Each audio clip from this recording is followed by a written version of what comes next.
ભીલાડ નરોલી ફાટક પાસે દારૂના નશામાં કાર ચાલકે ઓટલા પર બેસેલ બાળકને શું કર્યું?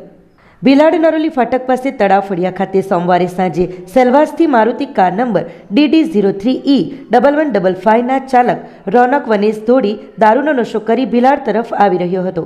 કાર ચાલકે દારૂનો નશો કરી વાહન ઝડપે અને ગફલતભરી રીતે હંકારી લાવી તળાવ ફળિયા ખાતે રહેતા સતીશ ભીમરાવ ગોસ્વામીના રોડ કિનારે ઘરના ઓટલે ચડાવી દીધી હતી. ઓટલા પર બેઠેલા સતીશના 5 વર્ષીય પુત્ર અજીતને અડફેટે લેતા તેને માથાના ભાગે ગંભીર ઈજાઓ પહોંચી હતી. અકસ્માત સર્જી ચાલક ભાગવા જતાં કાર પલટી મારી ગઈ હતી. કારમાં સવાર ચાલક સહિત 4 વ્યક્તિઓને નાની મોટી ઈજાઓ પહોંચી હતી. આ અકસ્માતમાં ગંભીર ઈજા પહોંચેલા બાળકને ભીલાડ હોસ્પિટલમાં લઈ જવાયો હતો, જ્યાં તબીબે બાળકને મૃત જાહેર કર્યો હતો. બનાવ અંગે મૃતક બાળકના સંબંધીએ પોલીસ ફરિયાદ કરી હતી.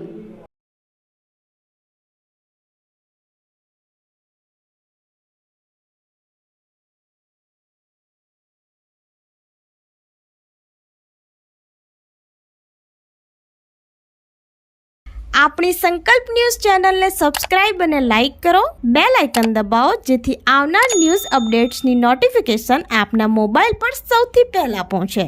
Like, subscribe and share the video.